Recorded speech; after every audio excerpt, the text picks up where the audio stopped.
Welcome to Founders Future, a podcast powered by closers.io, where we dive into the journeys of innovative entrepreneurs and explore the road ahead of them and their companies. I'm your host, Olivia Salmons, and in each episode we'll uncover the stories behind impactful ventures, the challenges faced along the way, and the strategies driving their future growth.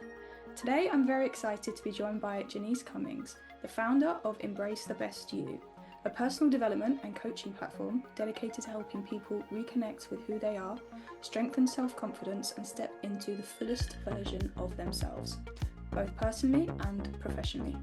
Through Embracing the Best You, Janice works with individuals who feel stuck, undervalued, or disconnected from their potential, guiding them to rebuild self-trust, clarity, and purpose. Her work blends mindset coaching, self-awareness, personal empowerment, and practical life tools to help people move forward with confidence and intention. Janice, welcome to Founders Future. Thank you so much for joining me today. Thank you for inviting me. I really appreciate it, where I can talk about my passion. So thank you very much. Okay, Olivia. Such a pleasure. Let's jump into this. So, with all of my guests, I do like to start the beginning of their journey. So if you don't mind briefly taking me back to what it was you was doing before you started up Embracing the Best You, and then from there, what was the motivation behind it? I've worked in human services about 30 years in various capacities as a crisis counselor, a program coordinator at a battered women's shelter, homeless shelter, worked with substance abuse in jail. I've done and foster moms. I've done a lot of different things, juvenile probation. I started off as an infant massage instructor. I started my first business as an infant massage instructor. What I was trying to gather was I was working in juvenile probation, and my youngest clients were 4 years old. Oh, Okay. And so I said, what can I do to start early?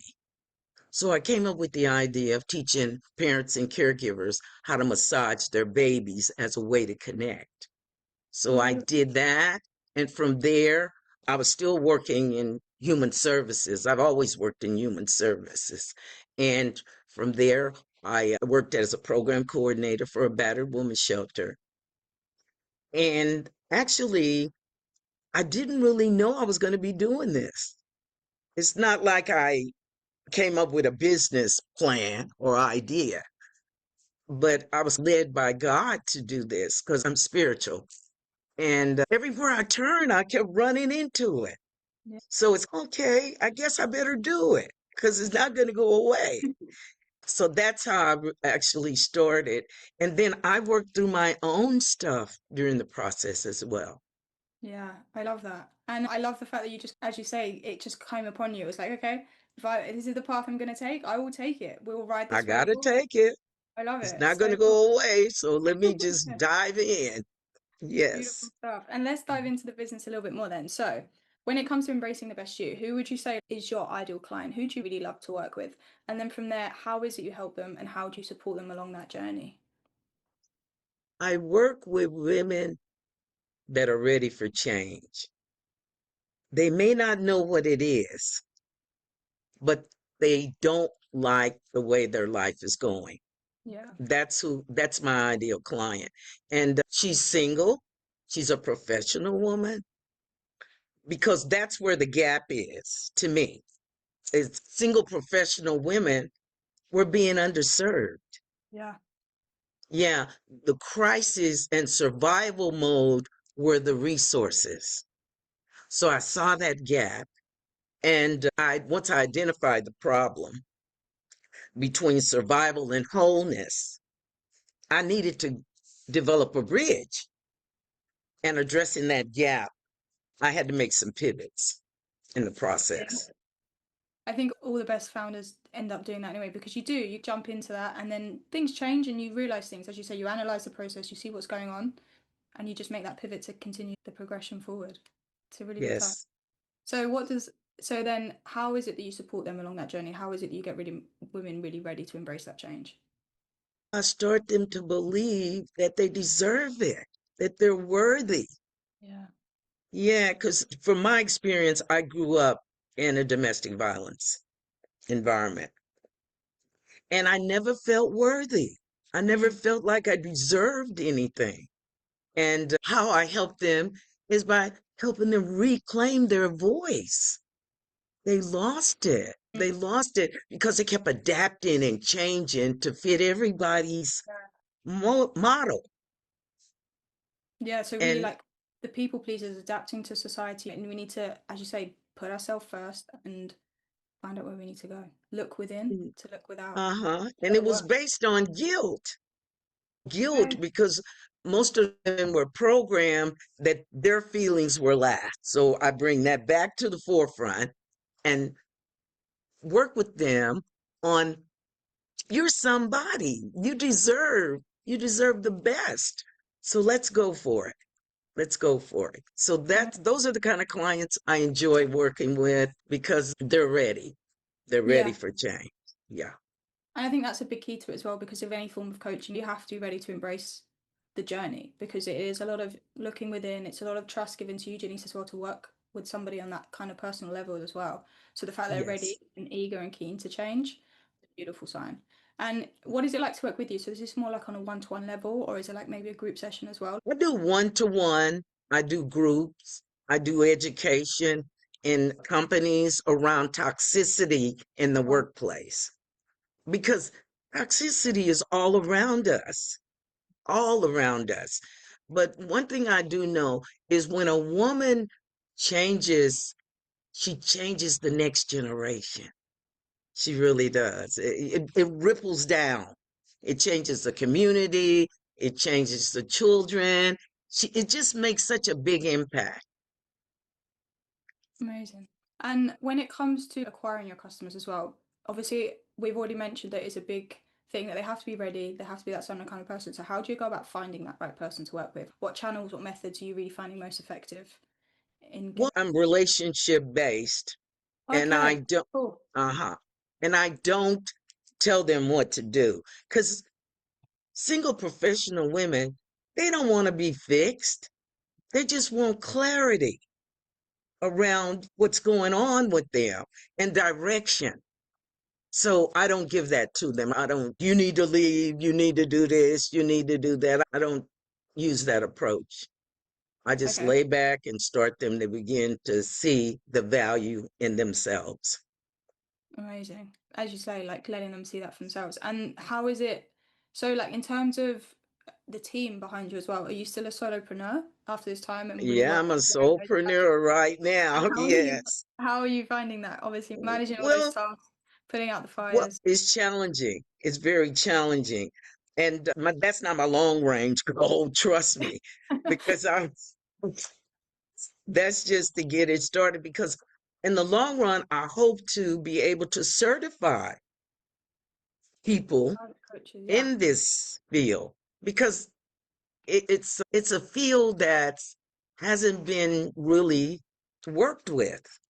It's very, So if I can train them to go out to do that, then it becomes more widespread. That's my goal.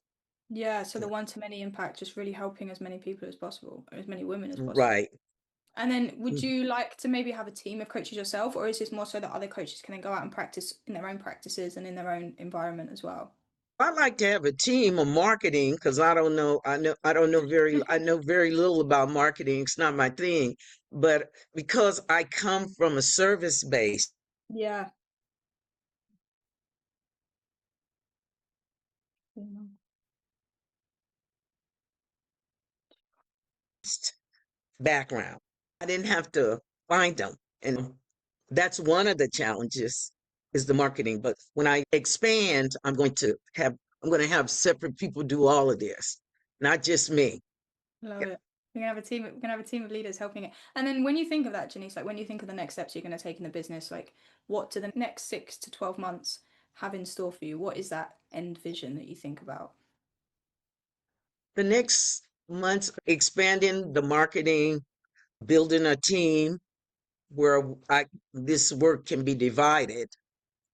And that's about it. Just expanding and marketing. And yeah, that's pretty much what I'm looking for. And expanding my team because I know Love who I'm looking for. I'm looking for people that are committed and that understand the it. process of breaking away. That's not easy. People say, oh, why she stay? There's various reasons why she stays. It's so true. And a lot of women also, when it comes to like toxic relationship toxicity, they don't realize they're in it until they're too deep to leave, until they're too far involved where it's like they don't even see that there's an issue. Exactly. You know, it's No, like they how don't. do you highlight to that then before they're even in that situation? How do we get that Hmm. awareness to them before they end up too deep involved that they can't leave? Because it's so much easier said than done. It's very easy to just be like, Yeah. But I focus on prevention yeah, because when you know better, you do better. But a lot of times they don't know. They mm-hmm, really don't know. And then most of them I have found have some childhood trauma, just as I yeah, had.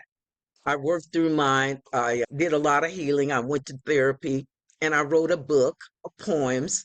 And then I wrote another book. The book of poems was my healing process because I didn't even know, I had forgotten I grew up in that kind of environment yeah, until I worked at the battered woman shelter. I had repressed it. Yeah.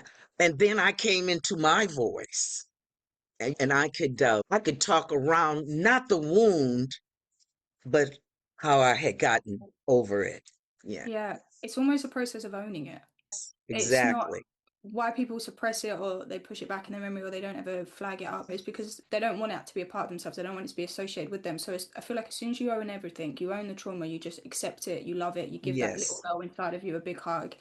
And you see it in a Right. different way. It empowers you in a way that you never realized it could. It's just taking it to that, taking it out of a negative place and using it to really better yourself for your purpose. Yes. Yes. Because I worked at the shelter as a program coordinator and I got sick. That was the best thing that ever happened to me because I had to face it. Yeah, I couldn't hide from it anymore. It's like you push stuff under the rug so far, it's so crowded, it just pops right back out. yeah. So I had to deal with it. So that was the biggest blessing. Facing that demon, facing the fears. And we get Yes. the And Janice, I have one final question to ask you. So if you Mhm. could go back in time to a younger self and you could only leave yourself with one piece of advice moving forward, something you know now, but that you didn't know back then, what was that? What would you say to yourself? One of the things, the biggest things is seeing the value in myself. That I think that was missing so long for me. I didn't see the value. I felt worthless. So I would encourage, if I had to look back, is just trust the process because you never know how you start is not how you end. Yeah, But it looks bleak sometimes, right? So yeah, trust the process. Know that spirit or whoever you believe in will bring you through it, no matter how rough it seems. so true. Such good advice. And it is just trusting the process, trusting the guidance, trusting God, trusting spirits, Right. whoever you believe in. Whoever you believe Trust, in. trusting yourself. Yes. You should always believe in yourself as number one as well. Big stuff. Yes. That's the biggest thing that I learned through my healing is that I am important. I'm somebody. Yeah. So I tell myself that every day. Love it. You are. Yeah. And Janice, thank you so much for joining me today and for sharing your incredible Thank you journey. for inviting me. I really enjoyed talking to you. Okay. Beautiful. It's such a pleasure. And where can our listeners reach out to work with you or connect with you if they would like to do? They can connect with me on Embracing the Best You. That's my website. I'm on LinkedIn and Facebook, Beautiful. all of those. Uh-huh. Janice So, Cummings on LinkedIn and Facebook as well. And then yes. embracingthebest.com. Thank you so much for inviting me. I had a Oh, wonderful time. such a All pleasure. I right. did too. Such a lovely conversation we had. And to our listeners, if you enjoyed this episode, please do not forget to go and check out Janice and all the amazing work that she's up to. And do not forget to subscribe to Founders Future via wherever you listen to your favorite podcasts. And if you are a business owner, specifically a coach, consultant, or agency owner, and you're really looking to scale your business and you want to enhance your sales and marketing efforts, visit closers.io to hop on a call with one of our team and discover how we went from zero to $30 million per year in less than 3 years. But until then, keep on That's great. climbing, and we will see you on the next one.